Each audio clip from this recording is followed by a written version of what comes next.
What is going on, everybody, and welcome back to Salty Runback, here to be your weekly intake of North American Developmental League of Legends. It has been a couple of weeks. We apologize for the wait, but if you have been following us on all of our other platforms, we have not been at rest. It is not a vacation necessarily for us, as we've been hard at work with these CLOL Championship broadcasts. Thank you to everybody who has been tuning in. And we are here now at the last week of our broadcast before things kick off to Boise with the top four. Some teams that we expected to be here, some teams maybe that we did not. And we're going to talk all about it and more. My name is Grapes. I'm joined alongside Hawk. Hawk, how are you doing today? Grapes, I'm doing all right. It's been a long couple weeks. We've been busy. We've had some ups and downs. But we are back. Salty Runback is back. Episode 51. We have a lot of collegiate to talk about. We got some other stuff to talk about too. And, as we were literally just discussing, it may be off-season for everybody else, but there is no off-season when it comes to NA Dev. Yeah, I think, I don't know if there's an official schedule out or anything, but just given the way that things have operated in the past, summer split starts like a week after the LAN. Maybe 2 weeks if we're lucky and they add another break in there. But things get rolling right away. Yeah. This kind of last month or so is the off-season for most people. But for us, who decided to might be our busiest part of the season, like that, it didn't really go that way. Yeah. But thank you to everybody who tuned in. Shout out to all the guests that we've also had on our show that were joining us for this week specifically, as well as, of course, all the other production staff and talent that we have been able to platform and bring on to cover some incredible CLOL matches. I think we put this out on social media before, but it's kind of crazy how, we were not expected to have kind of an official broadcast of any of these games, and just given how this is maybe one of the more exciting CLOLs that we've had in recent memory, just getting that opportunity to cover those games and to give it that platform has been really rewarding. Imagine not wanting to stream this. More reverse sweeps than we've ever had in CLOL history. I mean, come on, that's what it's all about. Yeah, it's been a really fun CLOL. I mean, seriously, it's been a crazy ride. I'm amazed we've gotten to this point, and definitely everyone that has been involved has been so amazingly instrumental. I mean, we've put in the legwork on the back end, but so many people have helped us bring it to life, which has been awesome. And not only that, too, it's not done. Just so you know as well, this weekend, 1 p.m. Pacific, we got a best of 5, both on Saturday and Sunday. Northwood against SLU on Saturday. Then immediately after on Sunday, UST plays the winner, with the winner of all of those matches going to Boise, where they will face Maryville. So it all comes down to this one final test for these teams to pass, if you will, Grapes. It's gonna be amazing. And we'll be in Boise too, as it was announced. So we're excited about that. We'll talk more about that as we get closer and closer, but we have another live episode coming your way as well. And of course, as we get ready for summer and everything like that, we'll still be around here on Salty Runback, so make sure you stay tuned and make sure you take in all of that good content. But Hawk, it is time to move into the headlines portion of our show, and we're going to start things off with that CLOL top 4 because that is kind of where the most topical parts of NA Dev really are at this point. As you mentioned, Maryville University making their way up to Boise, Idaho, the first members of that grand finals, with a reverse sweep over the University of St. Thomas, the back-to-back defending champions. Now, down in the lower bracket, there are still Northwood, who took down Fisher in a 5-game series. We have SLU, who took down Winthrop University in a 4-game series. And then those two, as you said, will play against each other. The winner plays against the formerly defeated UST. There's, arguments, I think, to be had towards any of these teams. But Hawk, just right off the bat, I guess this is the most hard-hitting question right at the top of the show. Who makes it to the grand finals? Who makes it to Idaho? So the astute amongst you might know that University of St. Thomas has already swept both of the teams that they are in contention with, SLU and Northwood, back-to-back over the course of this tournament. And you might think that might make them the obvious favorite to make it to Boise. And I'm here to tell you that you'd be right. UST is probably the team that makes it. I think they have the best shot. I will say, to your point, I actually do think there are strong arguments for both Northwood and SLU. And I'll put my take here. I think it's Northwood. I think it's UST. However, I would be surprised if they swept whoever they play in lower finals again. Yeah, for a couple of reasons. One, I guess UST looked really good, and I think they still will look very good. The differing factor, I think, as you were alluding to, is that the two teams that have gone through the lower bracket have gone through some pretty crazy lower bracket runs, and I think are looking better than any team that like we've really than the teams that they played with. The teams that they played as against UST in both of those sweeps. Northwood has been one of the most entertaining stories to watch all CLOL long. Yeah. It's been pretty much well known that RBM and Aizo are going to be leaving after this year, and who knows what their journey in the esports space is going to look like, and they've been such instrumental parts of the collegiate ecosystem for so many years, and so getting to watch them on one last ride and seemingly playing some of the best league that we've ever seen them play, alongside some newer pieces like Reppy and Enthralled and Clyde, of course, down there in the support position. That has been super awesome to see. That was a super entertaining series against Fisher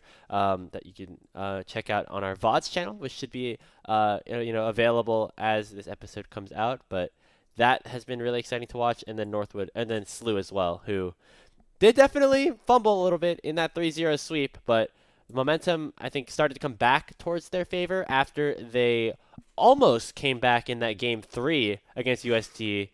And honestly, if that happened, we might have been looking at another reverse sweep just because of how that momentum was going in that series. Airren ended the game with like 20 kills or something like that, and they still ended up losing because Robbie was playing Aurelion Sol. But ever since then, they really haven't looked back. They had that reverse sweep against Ole Miss, and then pretty dominant win over Winthrop, I would argue. So those are no slouches at all, and so that has been super exciting to watch for both of these teams. And I don't know who makes it at this point, but yeah, it's tough. Yeah, I'm hoping that the wins that Slew has gotten, because I would agree, I think they took care of business against Winthrop as we kind of expected them to. And I'm hoping this is helping them find their footing, because remember, they also had to reverse sweep Ole Miss. Slew lost 5 games in a row. They were 1 game away from just getting swept out of the tournament, which is like crazy to me, right? And then we would have been having the conversation about them that we're about to have about Ole Miss, right? And so I wonder if with these extra games, they've hopefully been able to find their footing, find their confidence a little bit, find some teeth to maybe contend against UST a little bit more. But yeah, I think UST is definitely the favorite, but I do think, it has been a very entertaining CLOL. The double Elim, which we'll also get into a little bit later, has been extremely fun to watch. Seeing these teams get their second lease on life to now make it to the finals. Maryville looking like the really dominant final boss at the end of the road. But I do think any of these teams could make it, even though my expectation lies with St. Thomas. Yeah, I think all of that being said, still probably going with UST, although I do think that like any of these finals matchups are super exciting for one reason or another. We either get the rematch of last year's finals, obviously with Maryville UST, we get the North Conference finals rematch in like the Civil War nature of Slew versus Maryville, and then we could potentially get like the biggest underdog story of all time. If Northwood makes the finals, that would be bar none the greatest achievement in like competitive League of Legends ever. Like honestly, like honest on God, like as far as upsets are concerned, like what a story that would be. It's already a story. The one hesitancy that I have about like putting UST in is that they did win their first 2 games against Maryville, and that was great. But I really did not like the playstyle that Maryville was opting for in the first 2 games of that grand finals. They stuck ScaryJerry and Zyko on like Sen and Nautilus when their strength all season has been their laning phase, and really just allowed Array to take over both of those games and really.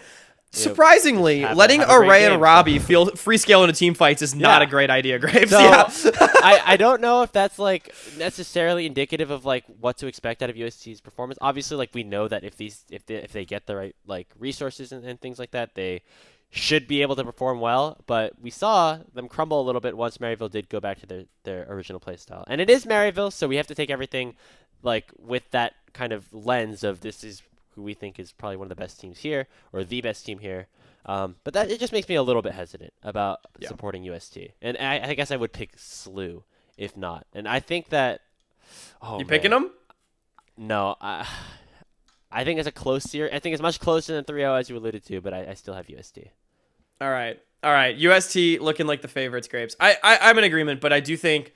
I'm excited for the series this weekend because I especially think if Slew does take down Northwood, I don't think they will go out the way that they did against UST last time, just because that to me felt like a series where Slew just kind of played bad. as well as UST did play. But Grapes, I mean, to have a conversation about that crazy story that we're talking about, I mean, more surprising, Ole Miss losing in top 8, partially due to the hand of the Timberwolves, or the aforementioned team making top 4 in what has been an incredible story. Yeah, if you look at the power rankings of the teams that, we expected to make it, or the teams like going into the CLOL bracket or even going into the top 16, neither of these teams finished close to like where we were expecting them to. I think a good amount of people actually had Ole Miss as like the best team after Maryville, just given their recent performances going into the top 16 bracket. And Northwood, after dropping a game to Converse, almost dropping the series to Converse in round of 32, combined with their really shaky start against ISU in the North Conference third place match, they were ranked pretty low. I think they were 12th out of 16 teams that were left, according to the CLOL Hub power rankings. But obviously, momentum has shifted in either way, and I think the more surprising one to me still is Northwood. I think Ole Miss, I could definitely have seen a world where they randomly fumble the series like they did, and then lose to SLU. I think that like could have potentially happened. Like, just the way that Northwood is playing right now, specifically like just the way some of their players specifically are playing right now, I don't think you could have expected that at all coming into even like the last couple of weeks, like going to the top 16. So it's definitely that for me. And my argument here will be, I think part of the reason that Ole Miss is so surprising is the fact that Northwood is more surprising, right? Because Northwood swept them. That's crazy. And however you want to argue that series went, Northwood swept Ole Miss, and that is part of the reason that Ole Miss went out in top 8. But that's not the only reason that Northwood is here in top 4, right? Because they still then had to go and beat Fisher, which is no small achievement in and of itself to get here. And if you see top 6 as the middle ground, I think Ole Miss very easily could have lost in top 6, depending on the bracket, depending on who they play, right? That was an expectation. Even if people held them as a top 4 team, I don't think anyone would have faulted them for losing a top 6 Grapes. So they lose one round earlier in a very hard-fought series to SLU, where the fumble was against Northwood. But I think most people wouldn't have even had Northwood in their top 6. I think most people had them getting swept out by Ole Miss and then probably getting swept out by SLU. That did not happen. and here they are. They beat a Fisher College that most people had rated higher than them. They beat a Ole Miss team that everyone had rated higher than them. I mean, this is an unbelievable story. The way this team is playing the best League of Legends that they played in their lives. You alluded to this earlier with Aizo and RBM, but I think everyone, save for maybe Clyde, is playing the best league that they've played in their entire careers. And it's really, this is the story of this championship. For as good as, our other 3 Titans have been, and however realistic you think Northwood's shots at a trophy are, it's been so cool to see this team come this far. I mean, we talk about one final test, I guess, being like our broadcast slogan or whatever. I think Northwood has embodied that so much because they have continued to pass the test no matter what's put in front of them so far. Yeah, and hearts out to Ole Miss on the other side as well. They had a really uncharacteristic series against Northwood. I think that they just looked all over the place, specifically the mid jungle that we said struggled with nerves a little bit in the NACL finals. I think we saw a little bit more of that again against Northwood. And I think honestly, everyone kind of stepped up against SLU, at least in those first couple of games. And it took a monumental effort from St. Louis University to end up knocking out Ole Miss. So I think they did fight until the very end. So shout out to that team. Shout out to your Uncle Sam as well, who announced that he'll be leaving after the conclusion of this school year. So just for some personal reasons, and we wish him the best as well. Yeah, definitely. And for what it's worth, he's not totally out of the CLOL space just yet. I don't know if we're announcing this or what, but we can cut this. Well, he'll be playing wherever he goes to school, I'm sure. Whatever club team or varsity program. But also he will be hanging out with us on the broadcast on Sunday as well. So if you want to, get more of a taste of Marty as the personality and everything, which I think was one of the best things that he brought to the scene, was just how much he embraced the CLOL culture. You know what I mean?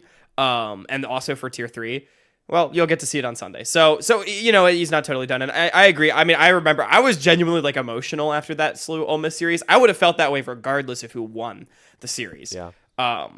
And so, I mean, when Ole Miss went down, it was definitely a tough pill to swallow, I think.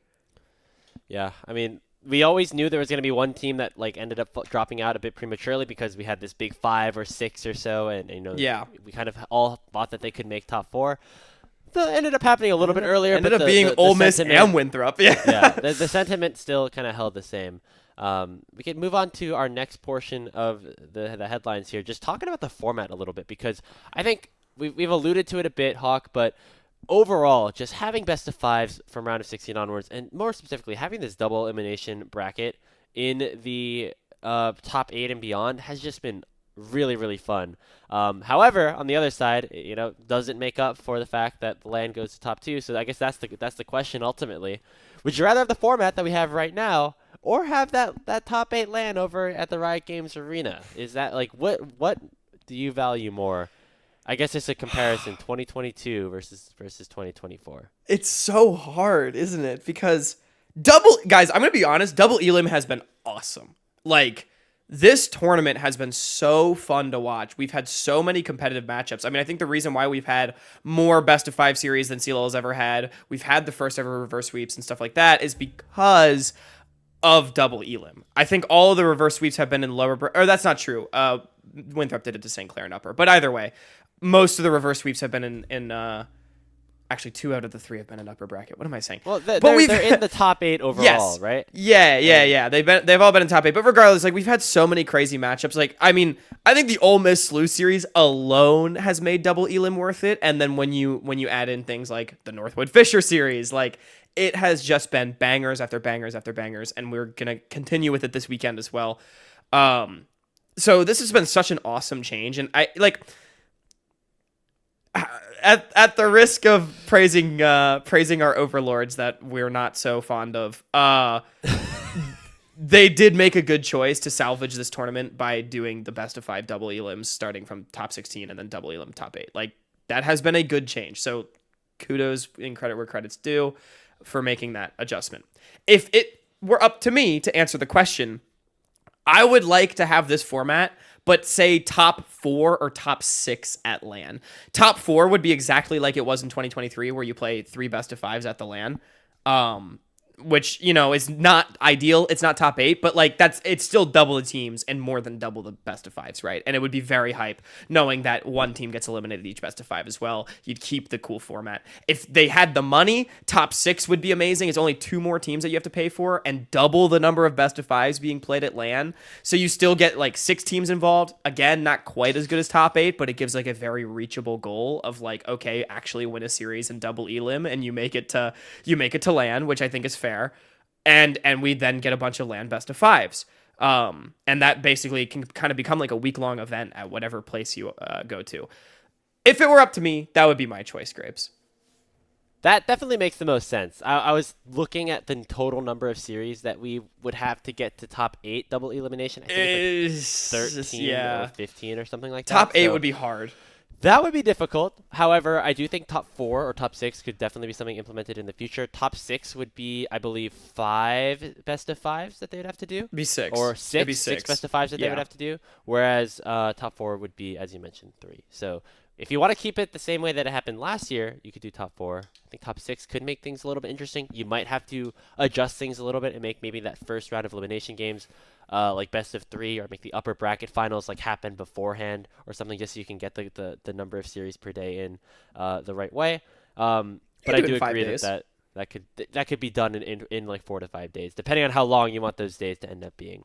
I was somebody who was actually very skeptical of this double elimination, or just the idea of having double elimination in CLOL as a whole, mainly for the fact that one thing I liked about CLOL and the single elimination format was the volatility of it and the ability for these Cinderella runs to happen. There's a reason why March Madness in college basketball is maybe more appealing of a tournament entertainment format than the NBA playoffs, for instance, where everything's best of 7 and you really do truly, in most cases, pick like the best team out of those groups out of the teams that end up coming in. Whereas in March Madness, you have one bad game and your season's just over. And I like that idea going into like CLOL and things like that. But I think getting to watch the double elimination bracket has changed my mind on that a little bit, because the amount of narratives that you're still able to build in this format is just so much better. You could, and it's still like everything is still pretty do or die, like because you only have 2 lives, whereas like in a best of 7 maybe you have like four losses or whatever, and that resets every series and things like that. So I think the stakes are still high enough that double Elim is the superior format, and I would like to see it continue in some capacity moving forward. I feel like I would, you know, I don't know what the better thing to do is here, because the reason that top 8 LAN can happen is because the fact that there isn't double elimination. So I think overall, and I might be called out for saying this a little bit, but the idea of just getting the communities, getting 40 players and their coaches and staff and everything like that, getting all those programs that opportunity might outvalue the format that we've had right now. If it means the continuation and the longevity of our sport is increasing by like being able to afford these big events happening, and being able to have these students and have these programs and create something for them to look forward to, maybe that's where I say that maybe LAN in top 8 is more valuable. So maybe I will be controversial and say that, you know, the LAN might be better than the format that we have right now. I think what it comes down to, and then we can move on, is like I'll kind of give my final take. If I had to pick one, you know, I know I gave my middle ground, like ideal take, right? Which I like, again, GG Tech, if you're watching, top 4, top 6 LAN, I think everyone will be happy with the double Elim. But I think it depends on who you think CLOL is for, right? Is it for the players and the students that are on the teams first and foremost? Which probably yes, but like just hear me out. Or is it meant to be like an entertainment product, something like NCAA March Madness? Because I do think, and my hot take will be, as an entertainment product, double Elim has been better. And if that means only finals LAN, it is probably from that lens, this year has probably been better. However, if your ultimate goal is to create an experience for these students that are playing at, you know, these top programs to come together and play together and be in person together and kind of create more of a community experience, I do think the top 8 LAN is better. Oh man, it really is interesting though. Right. So it depends, because I think, you know, CLOL should be for the players, but I will say that only makes it basically for the top players, which I think either of these do. So that will be like kind of my final take on the issue, is like it depends on what lens the product is meant to be presented for, and I don't think there's inherently a right answer.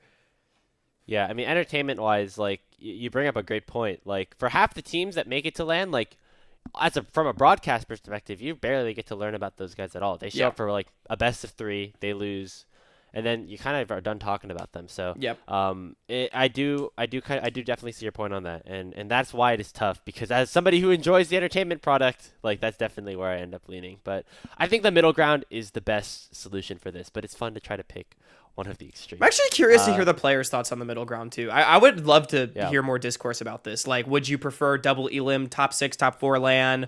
Would you prefer one or the other, like full stop one way or the other? I'm kind of curious. Let's move on to our next headline though. As we'll take a bit of a step away from collegiate. So Hawk, I don't know. Like we had maybe 3 episodes in a row where we're basically exclusively talking about collegiate, almost forgetting about the NACL a little bit, but we checked our calendars as we were hopping into this episode, and we noticed that it's about the 1-year anniversary of maybe some of the biggest drama that has hit the Tier 2 space in a very long time, definitely in the history of this show, where it was announced, of course, that NACL teams would not be a requirement for the LCS organizations, which resulted in 7 out of the 10 at the time orgs in the LCS removing that requirement, causing a big shift in the ecosystem as a whole. Ever since then, you know, there's been a couple of other pieces of drama that have popped up a little bit. Team Liquid and FlyQuest, the teams that have kept their NACL teams, have done the best in the LCS, which is an interesting point to be made. And then also pretty unfortunate situations with players like XU, who end up out of luck when, you know, orgs end up, you know, going another direction, and there's really not a safe fallback option for those players. We were told and promised that development would still be a key and still be a very important part of the ecosystem by the LCS teams. Do we think we've gotten that 1 year later, Hawk? I mean, yeah, what a conversation this was last year. Like, there's two lenses you can come at this from, I think, and I'm kind of torn between them. Because the one lens is I don't think it has been as doomer as we necessarily thought it would be last year. However, I think that's because our expectations were so low and like the bare minimum has been met so far since then. Because I will say, and I think the take I'm going to go with is the other lens, which is I think the NACL / the academy system has been undisputably worse since this announcement came out. And that's the take I'm going to go with. Like player like support is just worse. As far as like the organization of the thing in general, the product in general is just worse. The promotion feels like it's worse, honestly. Like not the promotion tournament, but like the promotion of the product as a whole feels like it is all around weaker. The broadcast itself has just faced cuts, I think the ecosystem has suffered since this past year. Yeah. Definitely. I mean, for each of the teams that had an ACL team at the time, it was basically a situation where you had to provide full-time opportunities for 5 additional players to the 5 that you were bringing on, plus a coach that would be able to live in LA full-time, get that salary that was large, definitely, but given the circumstances of where they were living was probably necessary, and then also just give them the experience of being a pro, so that when they ultimately do get a call to the pros, they're going to be able to be frisked into that environment the right way. And obviously for those teams, like maybe that situation was unsustainable, but for teams like Team Liquid and FlyQuest, who were able to keep that their developmental system around, even if it was for a little bit cheaper, I think that they have found decent amounts of success, and I hope that more teams are looking into the ability of that being a possibility. I mean, it really is hard to look at the fact that Team Liquid and FlyQuest have had these developmental systems for the past couple of splits. They have used pieces from their developmental system, whether it be Masu or AP and Yon, and then just kind of dismiss it as like, this is not important, this is purely a coincidence.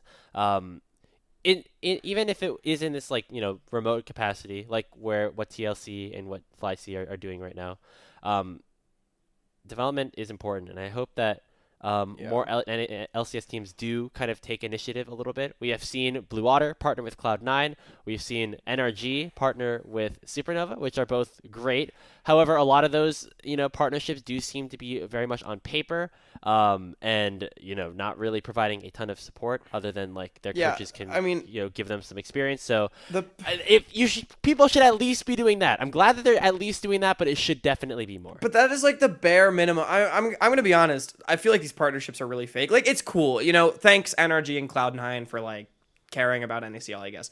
But like, I'm gonna be honest. I think any partnership that is or support that is less than financial is not that relevant. You know what I mean? Like, yeah, it's cool that Blue Otter is gonna get access to C9 coaching staff. Like, great, 2 thumbs up. You know what I mean? However, it doesn't fix, I think, the fundamental problems with the NACL, which is more in the sense of sustainability, longevity, financial, all those kind of things, right? And I mean, I'm going to be honest, like, to kind of springboard off of your points and my points earlier, my thoughts of like why things have gotten worse, I just feel like regardless of what TL and FlyQuest have done, which is great, I mean, fucking let's keep that up, you know what I mean? But regardless of all of this, I feel like it has been made very clear to me that like 0 out of 10 or maybe 2 out of 10 at most of the LCS teams, and probably Riot themselves, don't actually have a real business plan when it comes to the LCS and like esports in general, and they're kind of just like hoping for the best and don't go bankrupt. So the whole like NACL downsizing thing has just been another part of that, where it's like we're making a short-sighted decision with no real business plan involved other than hope we can save enough money to not run out, which is like, guys, I just don't understand what we're doing. I mean, like, and going into the XU drama as well, like, I think this exemplifies the biggest problem with this is like, imagine if you had Dignitas Academy to go back to, Yeah. Or that's what happened to him like in 2022 or 2023, maybe, I believe, like a situation very similar to that. actually. Exactly. And it's just like he may or may not get picked up by an NACL team. Regardless, he doesn't have a job anymore because you and I both know that NACL is not a real job. And so he doesn't have a job to go back to anymore. He's got to find out what else to do. I think he's going to college now, which is like, I mean, great, good for him, go get a degree. But it's just like I think this is a failing of the system, and to me, it feels like since this announcement has come out, the NACL has been kept around out of this perceived need of like, well, we have to keep it, like, here guys, we're doing it, but doing the bare minimum doesn't really do anything. And this is, for the record, not me advocating for them to not keep it, but keep it with purpose. You know what I mean? Don't just do it because we feel like we have to do it. Let's do it for a reason. And It seemed like, yeah. And as everyone anticipated a year ago, there has seemingly been no purpose or direction whatsoever from the organizational perspective. Yeah, like again, like what are the incentives of these independent organizations for winning the NACL? I mean, obviously, like it's good, and you get maybe a little bit of money and things like that, but that should not be the main purpose of this. It's to be developing talent and bringing people up. And while there are some affiliates, that are still around, as we keep alluding to, shout out to TL and FlyQuest, for at least keeping that around. It is good overall, but there's really not much of a pipeline anymore for some of these players, and I think that is what is tough. You got to just kind of play your best on NACL and hope that some team is watching you, because they could always go import somewhere else. It's not enough. Yeah. It's such a lie that like there's a pipeline with the fact that we imported Thanatos before promoting Srtty. Straight up, like that is like the big. I feel like that is part of the problem as well. But yeah, it continues to be on people's minds. I'm interested to see how things adjust over the next split or so, because I don't think that things can kind of continue the same way. The business plan is having our roster be decided by Reddit hating our top laner and saying, well, we got to pick some guy that hopefully we can win with to fix all of our problems. And as we know, the only way to ever do anything positive in esports is hope that we win, fingers crossed, and not developing a player for cheaper that actually might pay us returns in the future. Crazy idea. Sorry, I'm just, on that bright note. Let's get back to CLOL a little bit. Let's get back to CLOL. Yeah. The one thing that is different than from between collegiate and from NACL is some of the personalities get out a little bit more, and we've seen a ton of trash talk both on our community broadcasts of the CLOL Championships and online on social media and elsewhere. Out of all of the back and forth that we have seen so far, what has been your favorite quip, your favorite moment of just a player speaking his mind a little bit more than you might have expected him to? I'm going to answer this question a little bit differently. I think our top 3 trash talkers have been, in order, Airren, Srtty, and your Uncle Sam. Those guys have been so funny on the mic. Specific moments, Grapes. Airren shouting out Shogo's mom on Mother's Day is heinous, and I love it. I love it so much. Marty with the "you took everything from me" beefing on Twitter with Slew. Dude, Srtty shadow realming Denethor in the post game right before Airren shouted out Shogo's mom. Like, craziness, man, craziness. Yeah. I have been a big fan of all of that. Low-key Clyde also went on the air and said, like, I don't know who the hell any of these people are that are thinking that we're so bad kind of take, and like shouting out, or he said like whoever's drafted for Ole Miss there just should like not was doing horrible things for him, and just like indirectly like calling out a bunch of people. That was really funny. And I think overall though, it's gonna have to go to Srtty.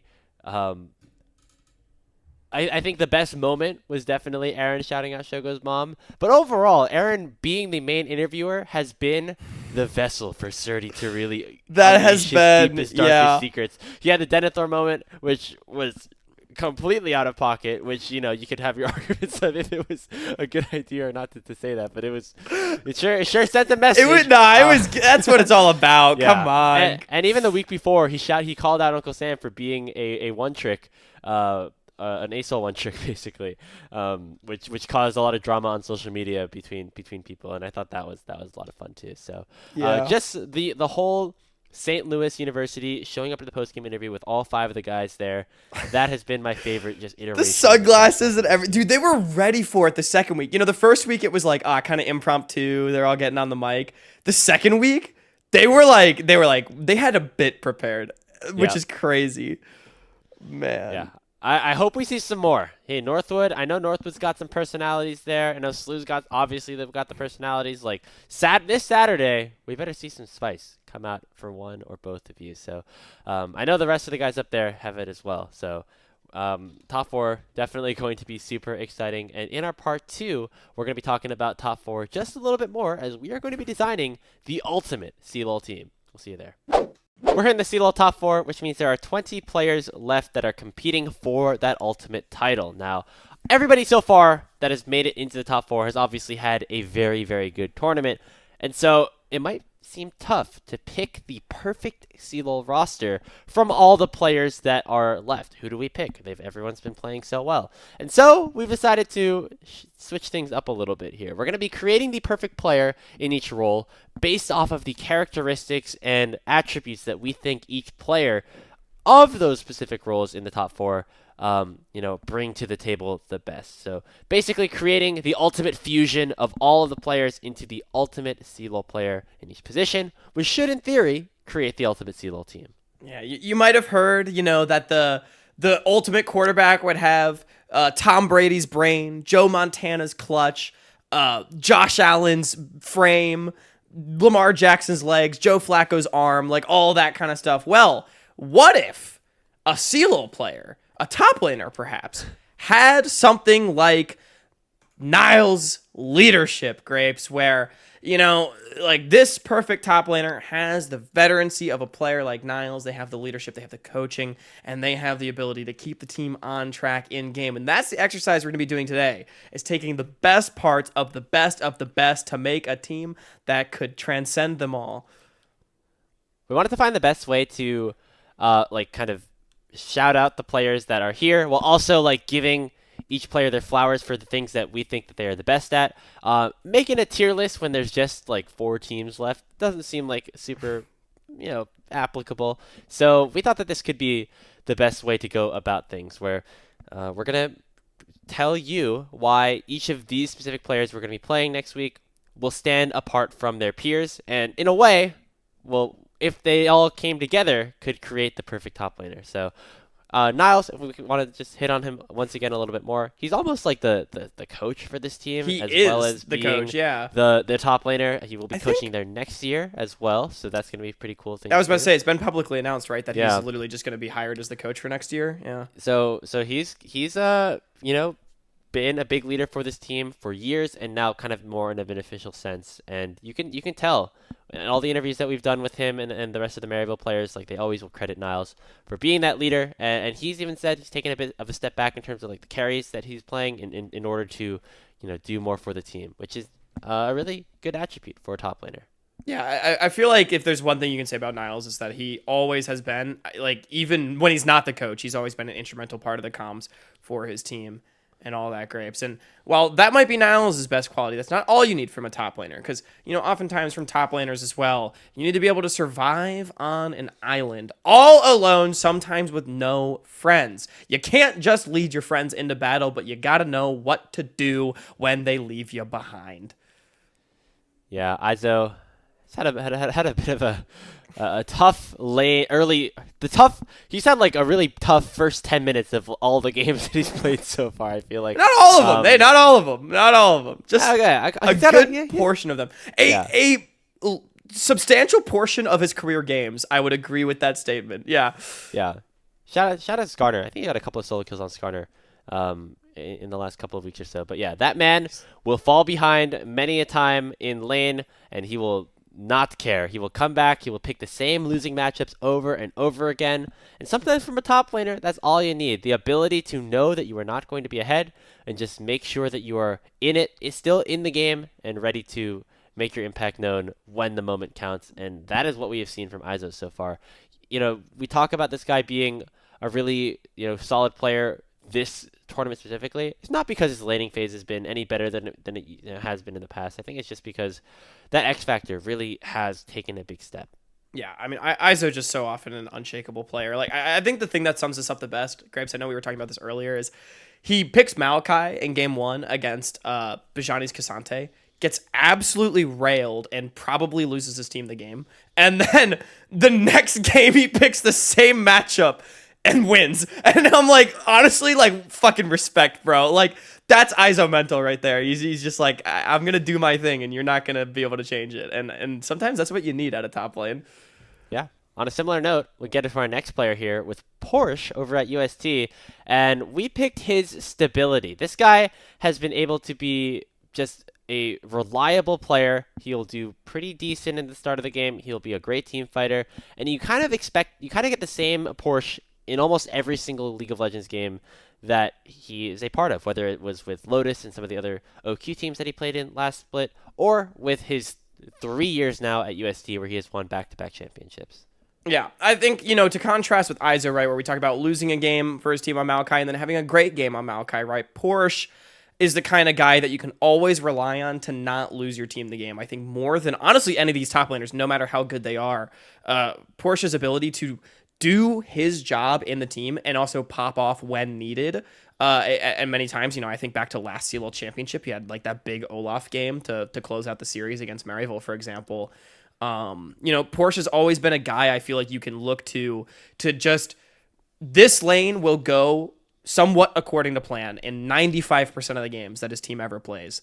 And again, for a top laner in particular, when your friends leave you behind, you need to not get tilted by that, and you need to be able to execute on it game in and game out. And I feel like that's the combination of Aizo and Porsche right there. Yeah, you hear the term like the best ability is availability in traditional sports a lot, where we're talking about like ability to not get injured and things like that.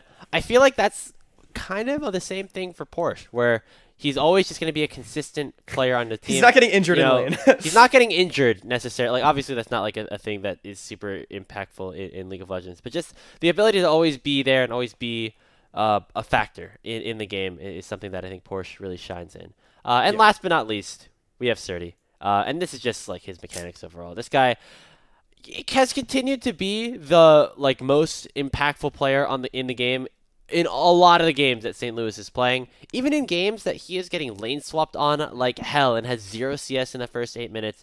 His mechanics still end up shining through. He's willing to like blind pick Vayne in all these matchups because he knows he's just better a lot of the time. Yeah, there was a lot of speculation coming into this tournament that Srtty might just be the best individual player, and I don't think that speculation has changed too much based on what we've seen. I'm sure this surprises nobody. This is just a guy, in terms of the hands, on another level, I think, compared to really any other top laner. And so if you combine that incredibly strong attribute with the best attribute of these other players, which I feel like are a lot more, a bit more mental-oriented, team-oriented, and reliability-oriented, it allows, I feel like, a player like Srtty to shine so much just to have the hands to beat anybody you're up against. Yeah, I mean, as advertised, right? Like, we've seen him play so much over the last couple of years. Oh, how is he going to do in CLOL? Turns out pretty much the same. So, shout out to Srtty. Despite the attempts of so many teams to really just limit his ability, he still ended up coming through. Big reason why St. Louis is in top 4 right now. So, I don't know. Do you think we built the perfect top laner right now? I think we're pretty good. Dude, if I'm getting into a solo queue game, for example, and my top laner was untiltable, didn't int the game, actually helpful when it comes to like guiding the team, and also like is just better than the enemy top laner, like I'm happy. Could you want anything else? Like that's kind of not like me when I'm playing top lane, but we can move on to jungle here. Like, yeah, it's not, especially when I'm playing against you. Am I right, Zinger? One time, I'll get my revenge one day. Let's talk about the junglers a little bit here. We're gonna go in that same order of the teams, starting with Maryville and the NACL MVP Yuuji. We brought up his confidence here, Hawk. Yeah, Yuuji. I feel like a player that, just so confident, always seems to know what the play is and then is able to execute upon it, which is a very, very rare combination. It's what has made Yuuji an NACL MVP candidate / now reigning MVP for many years. Coming to collegiate, we've been pretty... I'm going to keep it a buck with you guys. Our top 4 junglers in this tournament are fucking crazy, okay? And Yuuji, probably the best of all of them, and I think this is what exemplifies it the best. Just the ability to see the line and take the line. Yeah, Yuuji is one of those players where it's hard to pick one part of his game where he is really, really good at, because he's very good at all parts of the game. But yeah, just that ability to impact all parts of the map, and just the confidence to make plays that he thinks are good. I think that probably stands out ahead of some of the other players a little bit. He's got that knowledge in his heart, and he's able to, make the right plays.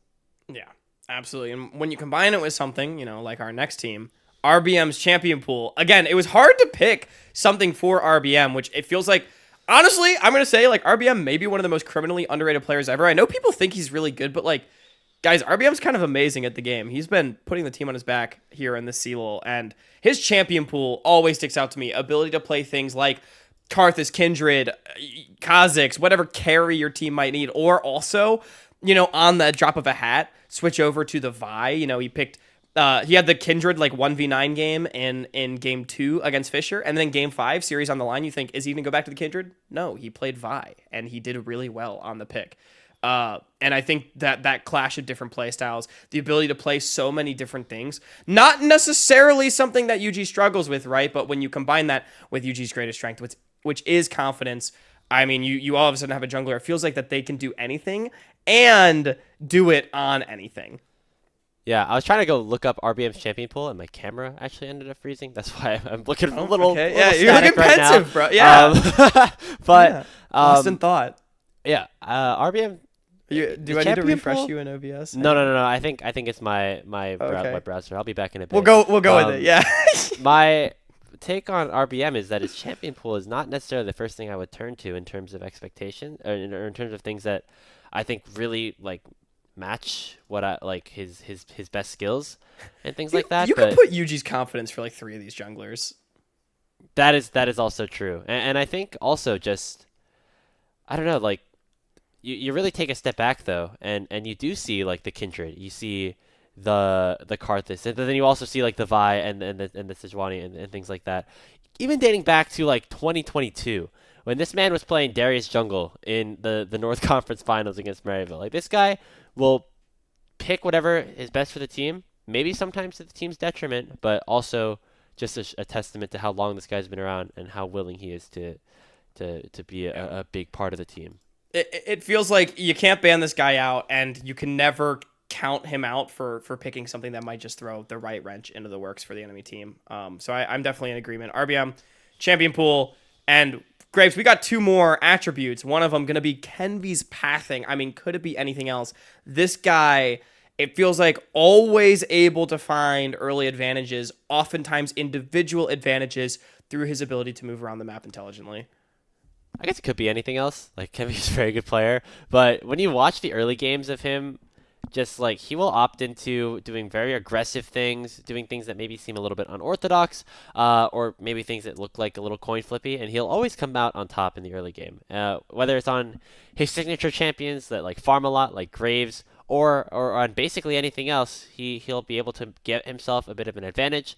And we've even seen that here in CLOL a little bit as well. So I'm specifically thinking about back to like 100 Thieves Next days and 100 Thieves Academy days, where he was really, really able to separate himself from the rest of the pack. But he's still doing it here in CLOL, and it's one of the big reasons that USD has made it into that top 3. Yeah, I mean, particularly too, you want to talk about the meta in lane swap meta when jungle pathing, like the way that junglers have to interact in lane swaps to make sure they each get 6 camps and you don't go down one is actually very intricate. Kenvi has been able to leverage that, especially because he's mostly been playing carries in this tournament, and he's been doing really well on it.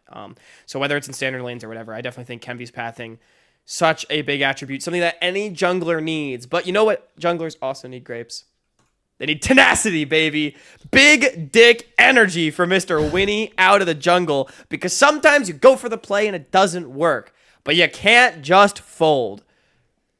Yeah, not tenacity, Kenvi's ex-teammate, but like just the ability. That probably I guess helps for a good jungler too to have a good top laner. But having tenacity definitely helped Kenvi a lot. But for Winnie, I think the thing that separates him from everybody else here, as we have a ton of very talented junglers in our top 4, is just his like persistence and willingness to just go for play after play after play. You'll see him dive bot dive once, and then the next game he's doing it again, or even in the same game he's doing it again. In the same game, yeah. If he has a game plan and if his team has a game plan, he's going to stick to it. And that is something that we always see from any team that Winnie is on. And for St. Louis, we're seeing a lot of the same here. Earlier on in the year, it was like specifically always the plan to get Airren ahead in basically all the games that he was in and turn him into this big late game carry. Now with lane swaps, things have kind of shifted around a little bit, but I think even specifically in those lane swap games, like when he has done really good at like, setting those situations up for SLU, those set game plans where you you lane swap and then you dive a lane with everybody. I feel like SLU has done that maybe better than some of the other teams have, specifically in the last couple of series that they've played. I think Winnie's a big part of that. Yeah, I feel like Winnie is the definition of like a ride or die jungler where like he's going to make it happen or we're going to die trying, right? But he'll make it happen for you. And I think oftentimes it's worked out. It's gotten him this far in his career. Maybe we could start calling him the honey badger or something of CLOL because I feel like that sums him up pretty well. But having tenacity, having confidence, having great pathing, and having a flexible champion pool, Grapes, I don't know. Sounds like a good jungler to me. Yeah, we should move on to mid lane here as we continue on as well. Starting off with Maryville once again. It was again really hard to pick someone for Spirax here, Hawk. However, this is the funniest one to have come up first, actually. Just recency bias in mind. My God, was that man's Azir disgusting in the reverse sweep that Maryville played against UST? I can't believe UST gave it to him for game 5, dude. Like, that's crazy. He clapped RobbyBob on it for the first 2 games, and they're like, well, that wasn't a problem. Spoiler alert, it was a problem. Oh, my goodness. Yeah. We want to make something very clear. It was hard to pick something for each of these mid laners just because I think, Grapes, we feel similarly that the mid laners have similar playstyles, right? And so differentiating certain things for them is hard. And even though Spirax, I mean, I would say probably the best out of the group, it feels bad to reduce him just to his Azir. It is because it feels like Spirax, similar to Yuuji, actually so good at so many things, it was hard to pick just one. So we picked the thing that stands out the most. His fucking Azir. He just wins. Like, well, what do you want, It was at least like the last thing on our minds as we just like continue to watch it. Remembering that this is not Fearless Draft and you can play the same champion over and over again. Spirax had a pretty good series, I would say. Big reason why Maryville is actually in Boise right now. Yeah, definitely. Spirax had a pop off on the champion, and who's also been popping off recently is Reppy. His growth trajectory. We've talked about this a lot over the course of this year. Reppy has gone from honestly being, I think, one of the weaker mids in all of CLOL to one of the strongest, and is a huge part of the reason why his team is in top 4 here now, Grapes. And if any player can grow at the rate that Reppy does, man, you got a dangerous player on your hands. Yeah, in 2 years, they're going to just be faker, right? Like, it's just, just take easy leap after leap, especially from this year. I think a lot of the time when people talk about Reppy's growth as a player, you'll immediately turn to the champion pool discussion where this guy was like a quote-unquote Katarina one trick and things like that. But I think it's a lot deeper than that when you come towards like just the way that he's been playing both in qualifiers as a part of Polestar and then also now as a member of Northwood. His team fighting has specifically gotten a lot better in my opinion, specifically on those champions like Nico and Orianna, and he's improved kind of all aspects of the game. Like the laning phase was something in spring that we were like a little bit hesitant on, and I guess going into this series against Northwood, albeit it was against Rollick and Saranuk, who are two mid laners who are maybe lesser caliber in terms of expectations to someone like Spirax. Reppy was able to hold his own as well a little bit in those lanes, and so don't know if we could have said that going into 2023 CLOL. And we talk about a lot of different reasons why Northwood was a top 8 or 16 team last split, or they were top 8 team last split, and why they are not in that situation again. You could point to a lot of things, but Reppy definitely is one of them. Yeah, I feel like this also encapsulates a bit of mindset as well. Like just having the presence of mind to be able to learn at this rate too is a challenge in and of itself. So like that encapsulates a lot of things, and definitely, I mean, again, in a couple of years, if you improve at this rate, you become Faker. But you know how you also become Faker, Grapes? You got to be clutch. You have to be able to pull games out of your ass, and a RobbyBob does that better than maybe anybody. Yeah, I mean, not just this year, where he's had a couple of moments like that this season specifically. He's had a bunch of like 1v9 games actually. Now that I'm thinking back on it, like He's early, got a few. specifically the first couple weeks of this tournament, RobbyBob was 1v9ing a lot of games, specifically on that Aurelion Soul. Again, that game 3 against St. Louis, it just continues to ring true in my head. I think about even his time on BlackRock, like from yeah. But yeah. dude, RobbyBob consistently great in the mid lane, specifically for collegiate.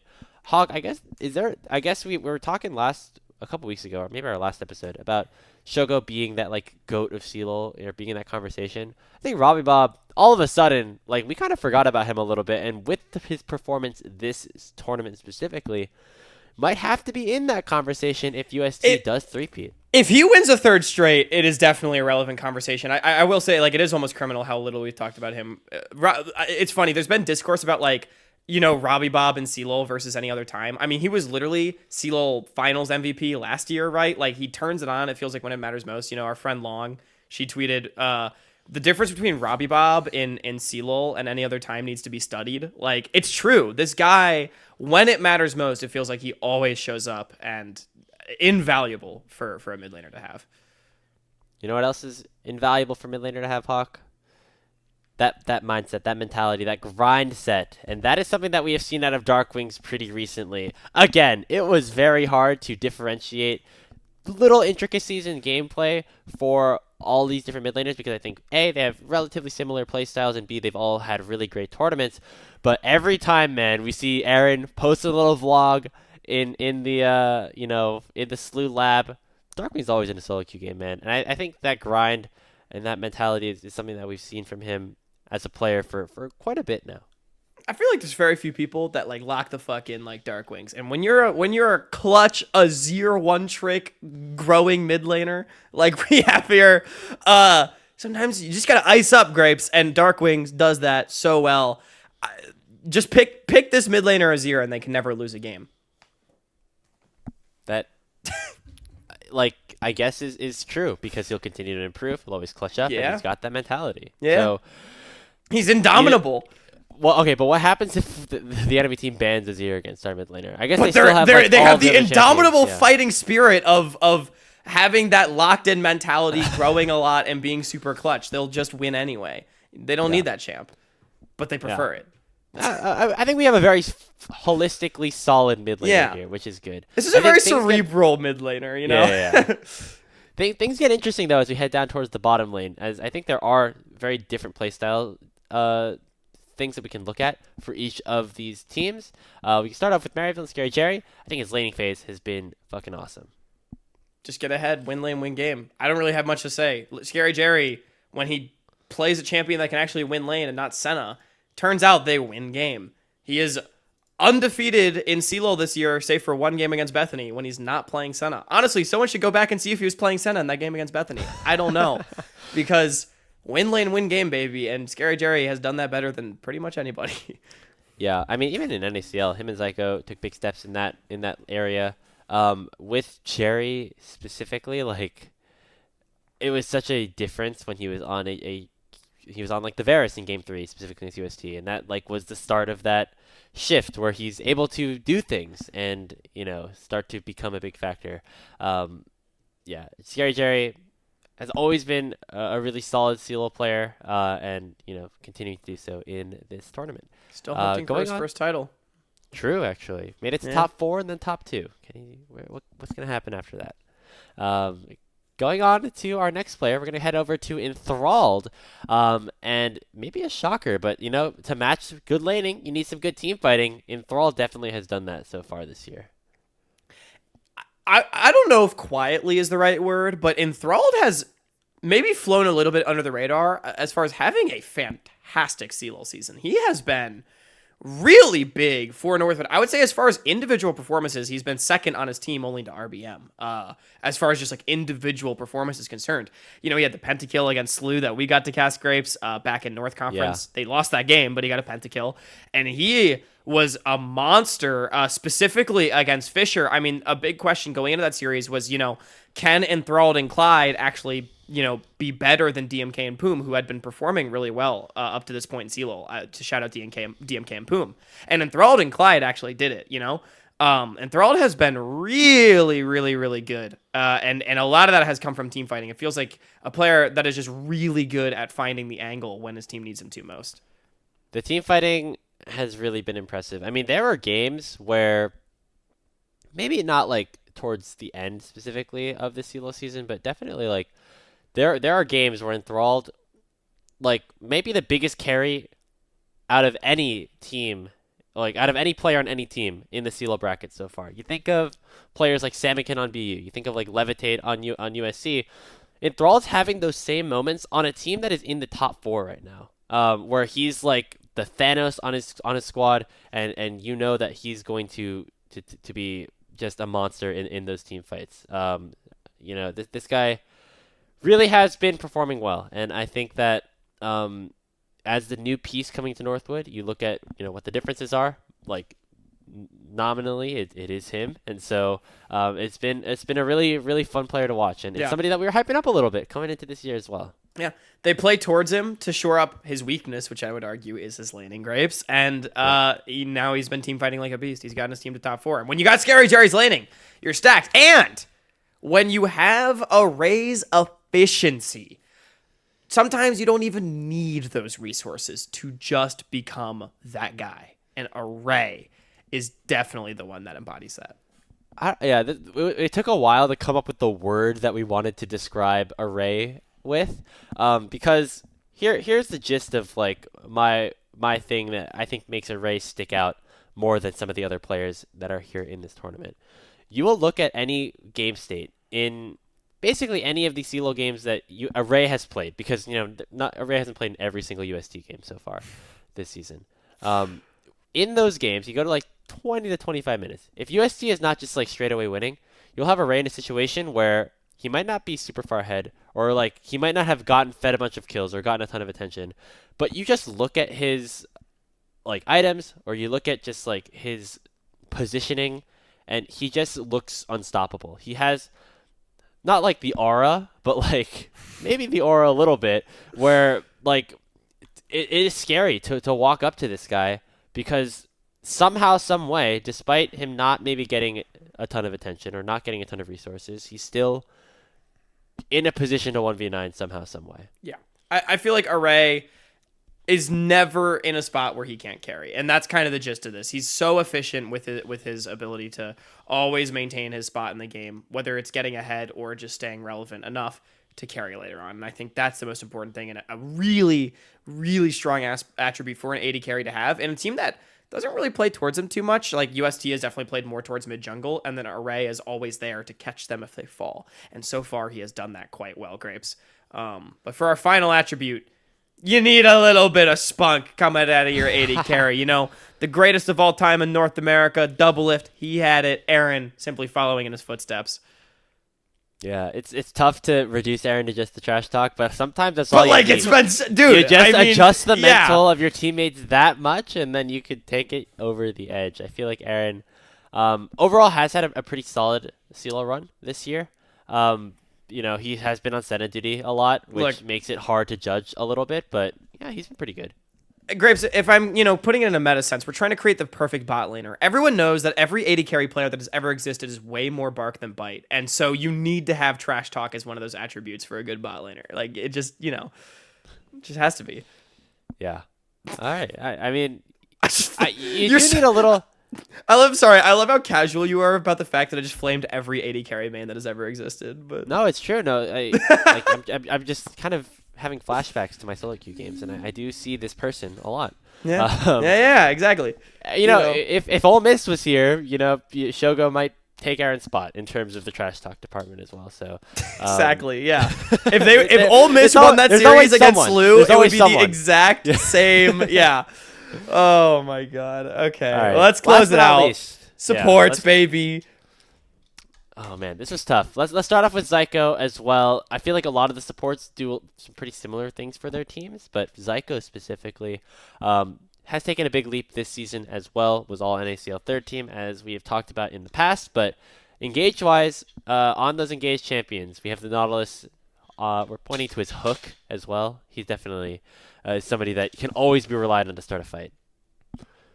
When your name is nickname is Zyko, like positive context, yeah, like that's what's up right there. Not enough said. Zyko, he's got crazy engages, and you want a support that is very, very experienced. Clyde, I mean, someone that has, quite frankly, been around in the scene for forever and playing it at a high level for forever, and having that kind of, been around the block, especially I feel like out of support more than anything, means so much. It just means that nothing can ever phase you, and that is very valuable.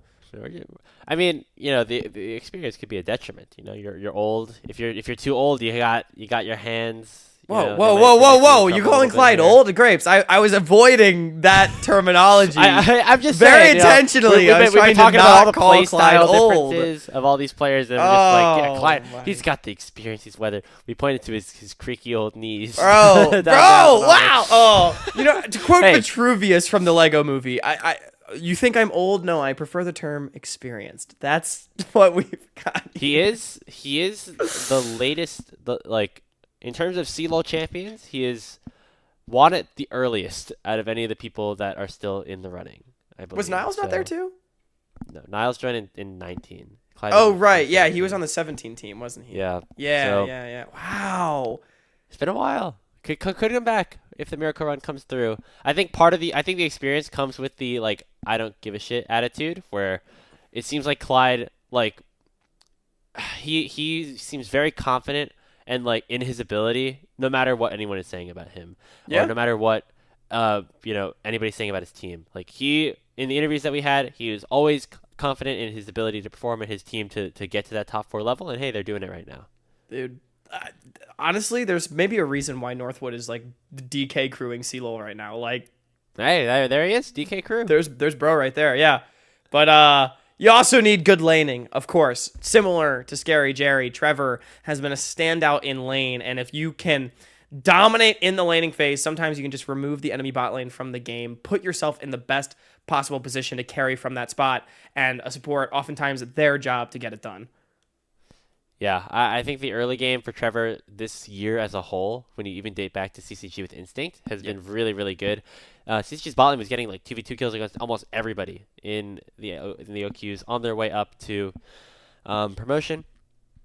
I think Trevor was a big part of that. The laning phase, I guess, could include the whole lane swap focus parts of this as well, because I think his roams early have also been pretty good in a lot of the games that USC has played, specifically earlier in the event, maybe when Array can be on an island a little bit more at the start. But just the early game from Trevor overall has been really good. And while both him and Clyde have also had the great engages like Zyko has, I think that's something that Trevor stands out maybe a little bit more in. Yeah. I mean, Trevor, so good in the early game. And last but not least, you need a Swiss Army knife. SkyTec, he's got the Rumble support. He's got the Lissandra. He's got the Vi. And he can play Nautilus and that kind of fun stuff too. Yeah. He can do it all. I will say, I don't think we've really seen much of it this CLOL specifically. It's a pretty boring bot lane meta right now. When everyone's playing Kalista and Senna, what are you supposed to play support? That's spicy. Well, Senna's meta, so you could whip out some weird things. I guess. I guess. I remember actually, I think just last week, Slew locked in Vi first rotation, and then they were flexing some stuff around, and I was like, dude, it's about to happen. SkyTec's about to play the Vi support, and then I see I don't remember, a Tom Kench or something get locked in. I was like, a little sad. Tom Kench does feel wrong. This perfect support player, I don't think is a Tom Kench player. No, because he's got the engages. He's got the laning phase. Yeah. Tom Kench doesn't do any of that. And plus, if you have SkyTec champion play, you just pick something else. Yeah. It's fine. This is a Giga Chad support, not I'm going to sit back and help my AD carry kind of support. No, they're going to go win the game. That's what this perfect support is like. Okay, I have realized we have built a bunch of alphas in all 5 positions, and in a team environment. I don't know if that necessarily. Well, I'm gonna be honest. I think our mid laner was kind of a beta. Hey man, he's got. It was all they've got the right mentality. They're really clutch. they play Azir. Like, I don't know. It wasn't super like 1v9 Chovy 800 CS hack. Like, You know what? Maybe you're right. He plays Azir. He sits back. He clutches up later. I will say our jungler and our bot lane and our support maybe a little bit are a bit psychopathic. So maybe that's a good thing. Our top laner was also like willing to get dove under tower all the time. Like, I feel like our solo laners are pretty vibey. Bot lane definitely very alpha. Jungler definitely very alpha. But that sums up, I feel like, our positions in this tournament as well.